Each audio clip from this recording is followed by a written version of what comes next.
ప్రియుడైన పూజారి సాయికృష్ణ చేతిలో హత్యకు గురైన యువతి అప్సర అంత్యక్రియలు అంబర్పేట శ్మశాన వాటికలో పూర్తయ్యాయి.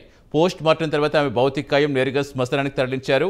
ఇదిలా ఉంటే ప్రాథమిక పోస్ట్ మార్టం నివేదిక ప్రకారం తలకు బలమైన గాయాలు కావటం వల్లే మరణించినట్టుగా తేలింది. ఇంకా పూర్తి స్థాయి నివేదిక అందాల్సి ఉందని పోలీసులు తెలిపారు.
ప్రియుడైన పూజారి సాయికృష్ణ చేతిలో హత్యకు గురైన యువతి అప్సర అంత్యక్రియలు అంబర్పేట శ్మశాన వాటికలో పూర్తయ్యాయి. పోస్ట్ మార్టం తర్వాత ఆమె భౌతికాయం నేరుగా శ్మశానానికి తరలించారు.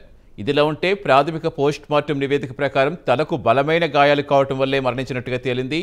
ఇంకా పూర్తి స్థాయి నివేదిక అందాల్సి ఉందని పోలీసులు తెలిపారు.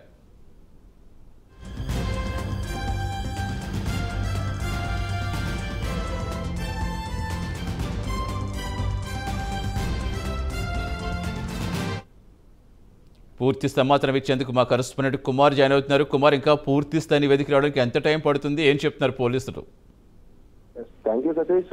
ప్రస్తుతం అయితే అప్సరాకి అయితే పోస్ట్ మార్టం అయితే నిమిత్తం పూర్తయి ఆ బాడీని అయితే కుటుంబ సభ్యులకి అయితే అప్పగించారు. కుటుంబ సభ్యులు కూడా అప్సరా బాడీ వచ్చేసి అంబర్పేట శ్మశాన వాటికకి అయితే తీసుకెళ్లారు. మొత్తానికి ఈ సాయికృష్ణకు సంబంధించి రిమాండ్ రిపోర్ట్లు అయితే కీలక అంశాలు అయితే ఉన్నాయి. మొత్తానికి గత ఏడాది ఏప్రిల్ నుంచి సాయికృష్ణ అప్సరాల మధ్య పరిచయం ఏర్పడింది. అలాగే బంగారు మైసమ్మ గుడి కేంద్రంగానే వీరిద్దరి మధ్య పరిచయం కూడా ప్రేమగా మారింది. తరచూ అప్సరస్ కు వాట్సాప్ ద్వారా మెసేజ్లు కూడా సాయికృష్ణ అయితే పంపించడం జరిగింది. అలాగే నవంబర్ లో గుజరాత్ లోని సోమనాథ్ ద్వారకాలయాలు కూడా సందర్శించడం జరిగింది. గుజరాత్ పర్యటన అనంతరం బలపడిన సాయికృష్ణ అప్సర బంధం వాట్సాప్ ద్వారా తన ప్రేమను అయితే అప్సరగా అయితే తెలియజేయడం జరిగింది.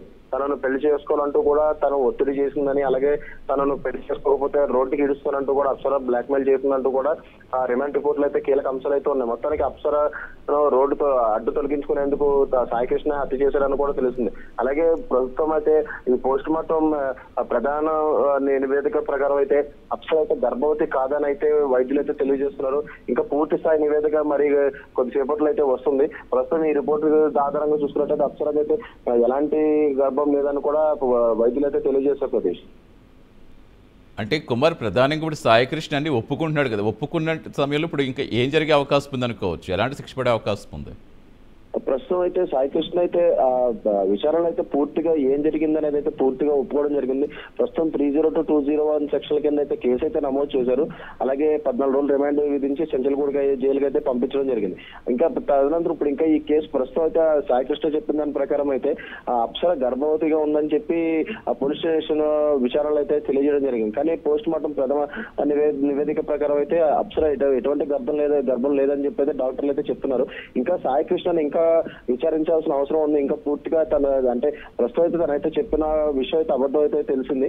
ఇంకా ఎలాంటి ఏమైనా ఉన్నాయా, లేదా అప్సర అయితే తనను వేధించిందనే చెప్తున్నారు. కానీ ఒక నిజంగానే అప్సరాని సాయికృష్ణ వేధించాడా, లేదంటే తను సాయికృష్ణ వేధించిందనే కోణంలో అయితే పోలీసులకు ఇంకా దర్యాప్తు చేయాల్సింది. ప్రస్తుతం అయితే 14 రోజులు రిమాండ్ అయితే ఉంది. 302-201 సెక్షన్ కింద అయితే కేసు అయితే నమోదు చేశారు. ఇంకా పూర్తిగా ఎంక్వైరీ చేసిన తర్వాత తదుపరి విచారణ ఎలా ఉన్నదో, అలాగే ఏ శిక్ష ఎలా పడుతుందో అనేది కోణంలో అయితే పోలీసులు అయితే చేస్తారు సతీష్. రైట్ కుమార్.